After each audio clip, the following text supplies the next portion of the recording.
As we navigate this unprecedented crisis, it's imperative that we tend to our mental well-being. Concerns for our health and the health of our loved ones, a stream of sometimes confusing and contradictory information, disruption to routines, worry about the impact on personal finances, and uncertainty about how and when life will return to some semblance of normal. These are just a few ways COVID-19 has impacted our mental health. Joining me today is master herbalist and owner of Vitality Works, Mitch Coven, and he's here to explain how herbs can influence your mental health. Welcome to the show, Mitch. Oh, thanks for having me. A pleasure to be here.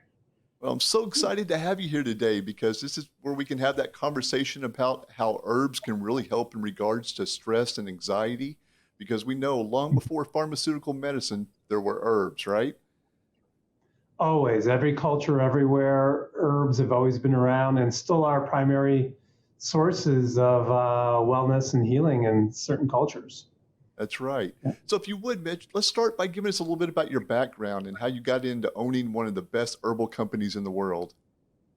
Oh, well, thanks for that. Well, I thought back in my college days I might become a doctor. I was interested in more conventional medicine, and through experimentation with healthy living styles, just out of personal interest through diet, exercise, especially nutrition, and using botanicals, I felt so much better. It really changed my perspectives on what health was, and started to study herbal medicine primarily and more nutrition, which led to founding a clinic in Albuquerque, New Mexico in 1982, way back when. And that became I became a clinical herbalist through lots of studies with certain mentors where I was in the trenches for 17 years, and I brought in 6 other practitioners where we were able to apply our studies to a clinical situation to see what really worked. And it became really the basis for understanding a lot of the formulations for certain conditions over time from the literature and from practice, what really worked. Because you can study scholarly works, but when you're in the trenches doing things, you learn even more. It became the basis for many and most of our formulations that we then put out in a line of goods, such as the ones in the store now, that just exploded in the US in the 1990s, and we've never looked back. That's right. That's right. You know, and that's what I like about what you've done, Mitch, is that you focus your formulation on products to focus on system dysfunction versus symptom focus. Could you describe really what that means and how that relates to stress and anxiety? Sure. Well, if you think about the typical doctor, which we call allopathic model, is people have complaints and they treat the complaint. And rarely do they go and find out, well, what's wrong with the system that creates the symptom? And it's, Western medicine as we know it studies diseases and studies they study dead bodies. For the most part, they don't study health. And if you don't have a diagnosed disease, then you're healthy. But so many people complain and have so many issues of what doesn't feel right that they don't have a place to go. So the model that I learned was to really understand the physiology and the pathophysiology of conditions and start to understand that if you have irritable bowel, if you have chronic allergies, if you have depression, why? And you have to look at organ systems, and rarely does one system exist in a vacuum. It's usually because that system of the body, whether it's the whole GI tract or the liver or an inflammatory system throughout the body, or the nervous system for stress modules, that there's a systemic problem that's going on. And while you may be able to take a drug or medicine to make things go away right away, they don't treat why you have it. And you have to take that drug forever to feel the benefit, which commonly has a lot of side effects and could be costly, could be toxic. And people seem to be satisfied, but I wouldn't call that health. What I learned in the system of medicine, I learned it's just from a Western systems-based approach, is that if you change why the body has symptoms by working on the system, you can change why you have that issue and feel much better and turn that around, with the goal being that not only do you not need a medication, but hopefully through right living choices, you don't even need a supplement, quite frankly. So, rarely does a problem exist without there being a nutritional aspect to it, maybe a lack of exercise, emotional, mental issues that all need to be addressed. But on the supplement side, in the herbal world, we always try to look and say, if you have depression, as an example, and you're taking Prozac, we've learned in the natural world, well, you can take St. John's wort because it works like a selective serotonin reuptake inhibitor, but it still doesn't even address, well, why are you depressed? If you're taking corticosteroids for inflammation, and that can reduce your stress, a lot of people are saying, well, I can take maybe turmeric and it'll decrease inflammation, but why do you have the inflammation?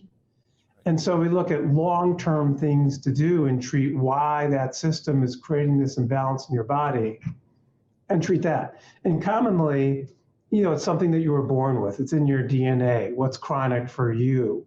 So you could say it's a constitutional predisposition to a problem, and more commonly is addressed in like Chinese medicine and Ayurvedic medicine, but in Western medicine, how do we address those issues? And in stress modules, why is it that some people that we all know can handle tremendous amounts of stress and eat poorly and maybe not even exercise, and nothing ever happens to them, and they're happy, they don't have issues? And it's like they got the lottery when they were born, and that's just their system. And there are other people that just eat off of a really strict diet once, or they go into a shopping mall and just the smells and the lights kick off sensitivities, and they're kind of like the canary in the coal mine, and they react to everything. So, we have to deal with what you got and how to approach that. So for stress in the supplement world, if we think of like the acute allopathic approach, a lot of people may take herbal things just to make you relax. And that's fine. It's not bad or wrong. And that's where you have things like valerian and hops and things that typically make you sleepy, that sedate the central nervous system. And that's fine, especially if that helps you not drink as much alcohol or need as much pharmaceuticals that could have consequences. But then we may look at it and say, well, maybe a lot of that stress is because you produce so much adrenaline, which is not your central nervous system. It's your autonomic nervous system. And you're producing a lot of adrenaline and cortisol, and your body's kind of hyper-reactive. And then we take other classes of herbs, which are called parasympathomimetics, like kava, like fresh plant lobelia, and create formulations that take your reactivity to adrenaline, take it down a notch or two, so you can handle a whole lot more before breaking down, but they're not sedatives that make you sleepy and tired. And it's a different kind of system approach to help train your system to work a little bit differently before you become reactive. So there's two parts to answer that. One are this class of herbs, which we have in formulas called Kava Gold and anxieties. And those formulations we worked out in the clinic and working with referrals from psychotherapists who were working with a lot of abuse patients having first memories that had a lot of trauma. And he was trying to keep them off of benzodiazepine drugs like Xanax, Valium, Klonopin, while they're working through their issues. And we worked out formulations with kava and some of these other botanicals, and that really helped them. Then there's the group of botanicals called adaptogens that are becoming quite popular. And they are herbs which actually, when you're under a lot of stress, you respond hormonally through the brain, the amygdala of the brain. It triggers the hypothalamus and pituitary, and you have a hormonal response to stress, which results in adrenaline and cortisol. So we can start to take adaptogens to work on the system so you can handle more stress before your body reacts by having for maybe a cycle that's more difficult, maybe digestive function goes off, maybe their inflammatory problems become exacerbated, and then they're treating all those things.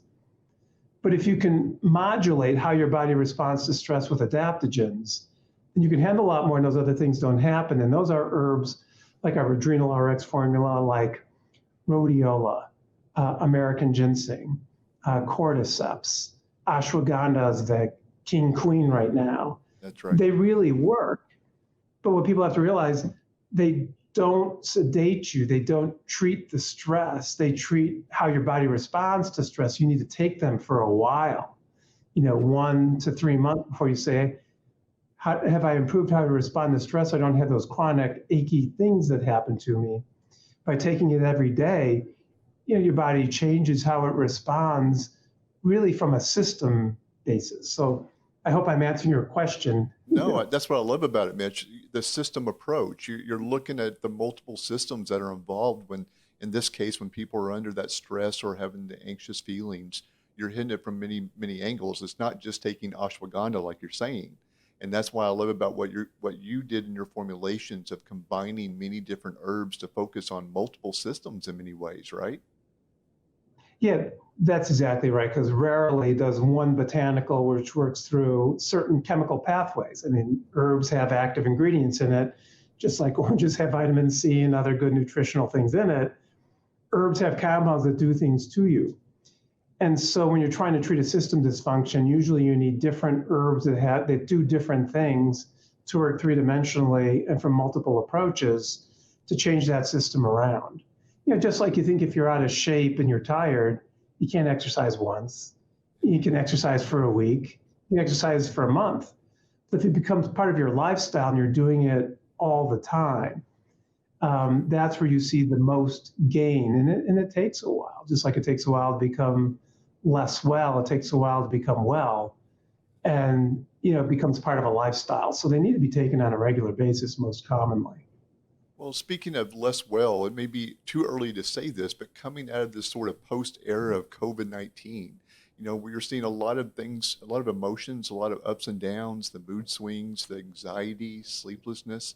What are some of your top or favorite herbs or herbal combinations you would use for supporting the body's stress response? Yeah.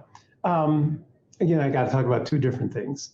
So the one approach are the adaptogens, and that's the formulation called Adrenal RX. RX. And that formulation is an ashwagandha forward formula. And what these herbs do is they affect how the stress response becomes hormonal in your body, in the hypothalamus and pituitary, and they affect things like adrenocorticotropic hormone. That's what ginseng does, schizandra, cordyceps, rhodiola also helps bring in oxygen into the body. And it's something that if you take on a regular basis and can respond to the COVID stresses, and even just being at home and less social interactions, less physical contact, less hugging, not seeing people's smiles because, the masks that we're all wearing all the time, it's a problem. It's creating stress that may not be, I almost died in a car crash. It's every single day, and the news has been bad and stressful. And it changes you hormonal. Yeah, and everybody, no one's immune to it. And so if you take that Adrenal RX on a regular basis, it helps keep your immune system more active to do what it's supposed to do. It helps keep hormones in the correct proportions to affect a cycle for a woman and for men in their way. It may affect how much you can handle before you inflame, or your colon gets cranky and your digestion gets off, or your skin inflames, or your asthma blooms, and so many other things.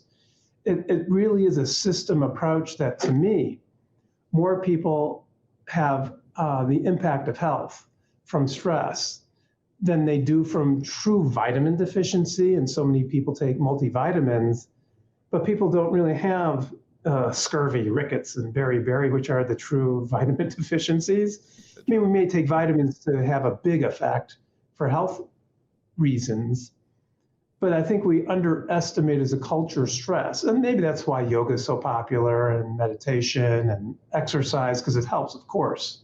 Sleep, important. But this is herb class. This is supplement class. And it's the adaptogens that I think all of us need to be taking every day on top of the things we take for the specific issues in the way that we manifest how our body breaks down that's exacerbated by stress. So in the time of COVID, these things don't treat COVID. They treat us. They help us how we respond to stress. And then this time of day, I think we all need to be on elevated immune responses, where people are getting their vaccines, they're wearing masks, we've learned to wash our hands and do things. And in treating system dysfunction, we don't want the system to be overreactive or underreactive. That's what homeostasis is. So in the immune system, if it's overreactive, those are autoimmune disorders like psoriasis, asthma, all the autoimmune disorders, MS and so on. And the immune deficiency issues on an extreme size would be AIDS, but for the most part, we're talking about people, they just get stuff that goes around kind of easy, and when they get stuff, their reactions are really big. And their body doesn't know how to respond, and it has an overreaction.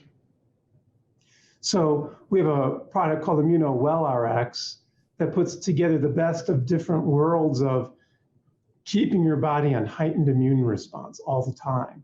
And that includes herbs like echinacea, which is best used because it excites circulating white blood cells in your bloodstream called neutrophils, and astragalus, which works in your lymph system. It works differently than echinacea.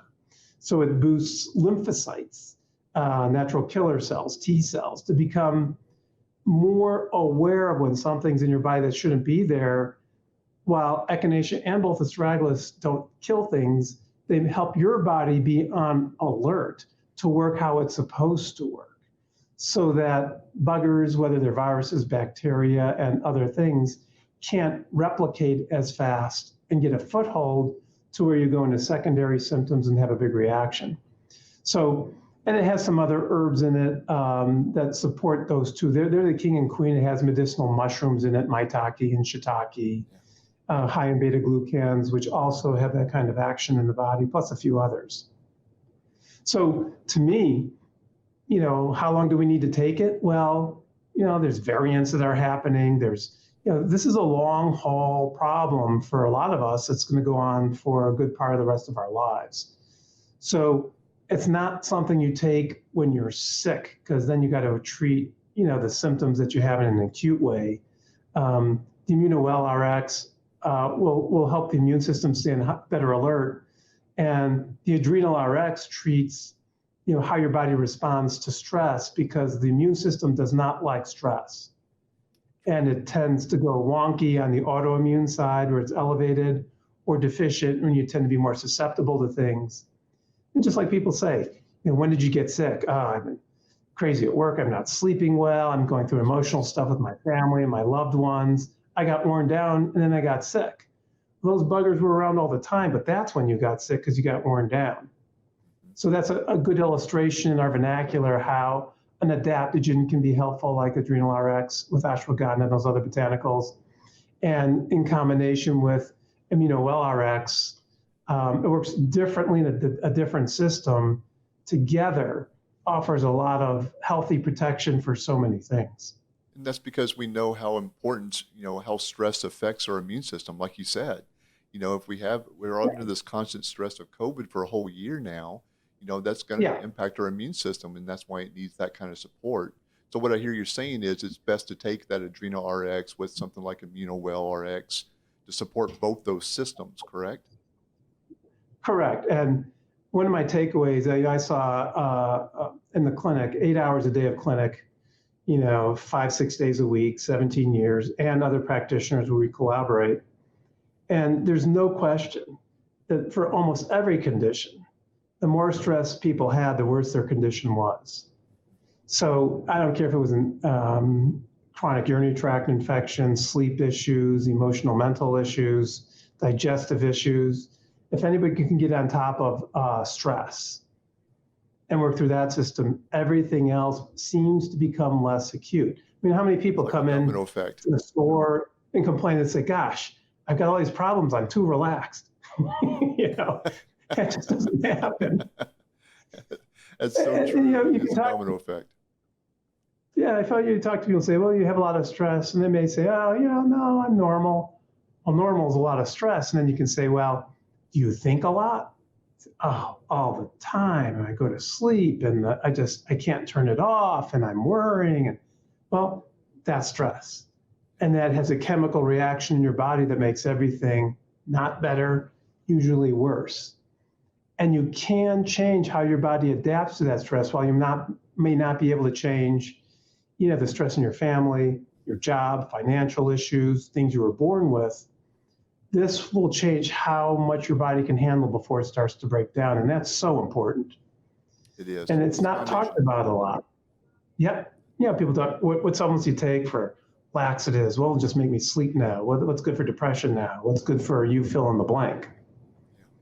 What should we take all the time? And in the holistic world, a lot of people talk about omega, vitamin, mineral complex nutritionally for support, and that's good.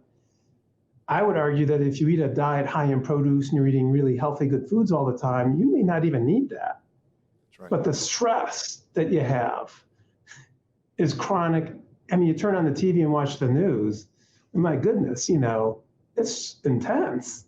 It is. It's on your computers all day, and how fast they go, and people are surfing the world's information database, and they're on their little phones and iPads, and they turn them off and go to sleep. Well, you're still synapsing in a way our ancestors couldn't even imagine, and we have not adapted to that over the last few generations to handle that neurologic input.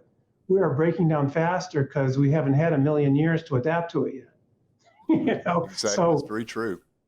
I got to ask, Mitch, since the Adrenal RX is one of your, proper formulations you got to help support those adaptogens in the adrenal side, what about the Kava Gold? You mentioned that earlier. Could you break that down a little bit and how that works?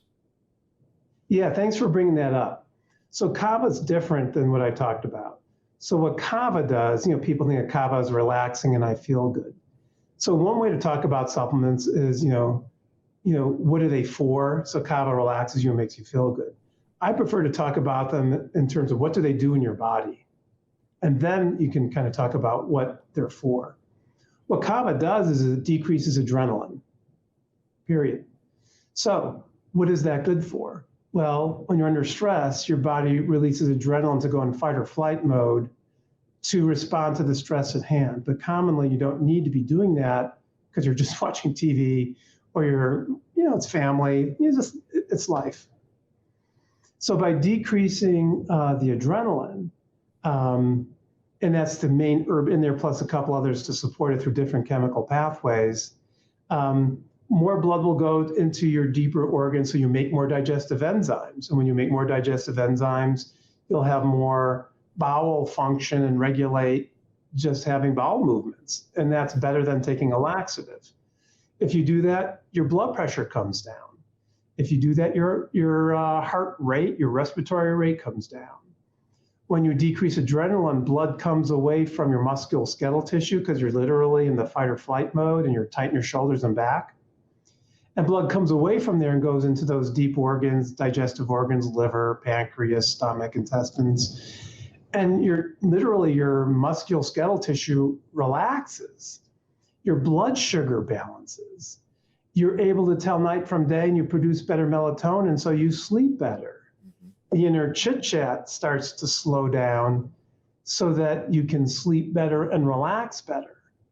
And so all those things happen just because you're coming out of adrenaline. And a lot of people, resort to more harmful things. They may drink, they may smoke marijuana, they may do behaviors. Yeah, and it's, there's consequences. Some people have to exercise to go in that mode, but, this you can do, just in a bottle. That's right. And it's just another tool in the tool belt. None of these are the holy grail, if you will. Exactly. They're tools. Exactly. So for each of us, we have to assess, what are we willing to do? And usually we have to do a few things to get on top of, improving our health. So Kava Gold it could be used for people who have chronic stress every day just to help relax. It won't make you sleepy. It actually makes you more cognitively able to focus because you're less scattered, like in the ADHD, attention deficit hyperactivity disorder. It helps you from being so scattered to being able to focus, so it slows things down. But not to the point where you're cognitively deficient. There's actually studies to show for those who have anxiety, when you take Kava, you perform at a higher level. And at nighttime, if you can't go to sleep, some people are taking things like in the natural valerian and hops, and that sedates your brain and relaxes you. But if the reason you don't sleep is you can't turn off your thinking and you wake up in the middle of the night thinking, and Kava will just take that down a few notches and help you go into deeper sleep states where you get better rest and your body can repair better in your sleep state. So it can be used that way. What's cool about Kava is that you can use it all the time if you're chronically that way, but you can also use it episodically, meaning I just had a bad day, I need it today, and it works right now. Because a lot of herbs you need to take on a regular basis, like we talked about on adaptogens. Kava will work right now to help you. You could take a little bit more right now, less frequently. You could take less long-term and have an impact on your health. And for those who say Kava makes me sleepy, what I'd suggest is that when you take away a lot of that adrenaline push, it doesn't make you sleepy. It makes you feel where you're really at and you're exhausted. That's right. You're just feeling that, man, I need to catch up on my sleep. It's not making you that way. You are that way. That's a great point, Mitch. Yeah, it doesn't make you sleepy. And that's not its traditional use in the Pacific South, the South Pacific. And it's used before maybe a meal because you relax, you produce more digestive enzymes when you relax, like taking a deep breath before you eat. So it'll help you increase digestive enzymes. It'll help you move your bowels in the morning. It'll help you sensorially be more aware so that music sounds better and art looks better and food tastes better and things smell better and touch is more acute like in a massage. And people who dance feel like they can move a little bit better because it relaxes your body. But it does, so it's a really wonderful plant for the anxious times that we live in and trying not to take more harmful compounds that we may be resorting to because that's all we know.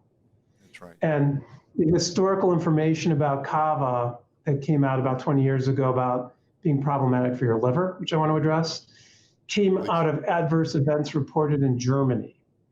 I'm on the board of the American Herbal Products Association for the last 20 plus years. And as a trade association that works with herbal manufacturing companies and regulations, we bought the adverse events out of Germany and read them and hired an independent toxicologist to analyze them. And they found that all the adverse events, people were on pharmaceuticals known to elevate liver enzymes that they could attribute the issues to, and found no correlations to Kava elevating liver enzymes. So it created some misinformation and chaos around Kava that was inaccurate, that's still out there as part of the myth of Kava. So I just wanted to address that. No, it's so it's always good to cite our references. But they still make you put a little disclaimer on the bottle, right? Yeah, so they make us put a disclaimer that says, don't take it if you're under 18, if you're known to have jaundice or liver issues, operate heavy equipment, don't take it. And that's because we have to from a regulatory standpoint, but is outdated, if you will. That's right. And speaking of under 18, Mitch, what about the kids? You know, they're starting to go back to school a little bit and still a lot of anxiety and anxiousness there. What are there herbs that they can use too as far as to do the same thing, or is it pretty much what you're talking about for adult dosing, just lower dose? Yeah, exactly. You're spot on. So, you know, for kids, it's commonly the same things. And you dose by weight, not by age, which only makes sense. So we think you look at the bottle, and the dosages on bottles tend to be conservative. So even for an adult, if you take something and you go, after all, I'm not feeling much of an effect, it may not be that the formula is not for you. You may need to take more. For a child, so we say maybe it's for a 150-pound adult, just to start with a number. So if you have a 75-pound child, you would give half. For the 37-pound smaller child, you give a quarter, and so on. And then you modulate doses by saying if my child or an adult is hypersensitive in general, you would give less. If it's a child or an adult, we say nothing affects them, give more, dose up. Because that's just the way their metabolism works. Yeah, just go there. Again, in the clinic, we gave doses significantly higher than what's on any of the labels and your products on the shelves. But we were working with clients, and these herbs are, for the most part, our green friends They're not strong toxic pharmaceuticals that tend to have a lot of side effects. If they did, warnings on the label, they wouldn't be out in the marketplace. That's right. So, so suitable for kids, and for a lot of kids, some people say, well, I just want to give gentle teas with chamomile and be very gentle. And I would suggest that, kids need something stronger. I mean, we're putting them on Ritalin. It's like kids are getting strong drugs. And even on the supplement side, you got to give them strong things like Kava. And sometimes for sleep, valerian hops. The sleep formula that we have is a valerian hops. I just need them to just stop. That's right. And I had 3 kids who are now in their upper 20s. I experimented. You got to give them some doses sometime because of life, to have an impact. Find that. So it's okay. Right? Yeah. And, capsules can be fine if they swallow them. Liquids are faster and are absorbed better. And I'll be the first to say they don't taste good. So if you want something that tastes good, I always joke and say, that's Haagen-Dazs time and then cherries. If you want to get better, just put a little bit of water, a little bit of juice, and drink it down. It hides most of the taste of the liquids, and we habituate to them anyways. And take it. And once you have that therapeutic effect, it just reinforces that I don't care, I'll just take it anyways. And we adapt to those tastes, even if we're not used to them most of the time. Okay. So safe for kids, dose up, and see what happens. Could a younger teen, even though I know despite the label, and I don't want to put you on the spot here, but what about Kava Gold for a younger teenager? Yeah, fine. A younger teenager and preteen. Absolutely. Yeah. Again, quite frankly, I think, sitting kids in front of a TV and watching how they become so sedate, they don't even notice you when you're running by naked on fire because their favorite TV show's on. I joke, but, I've had 3 kids. It's powerful medicine. Herbs aren't that strong. They're not as strong as TV in terms of how they make kids just kind of like zombie out. Very true. So let's keep it in perspective. It's safe. We generally don't give botanicals to infants under the age of 1. Okay. Over the age of 1, dose by weight. And it's indicated most of the time, whether it's Kava, and with the Kava Gold, we have things like lobelia, which triggers a parasympathetic response. Again, it's another pathway to say, less adrenaline, less cortisol. It doesn't sedate the body in terms of the brain and spinal cord. It doesn't sedate you cognitively.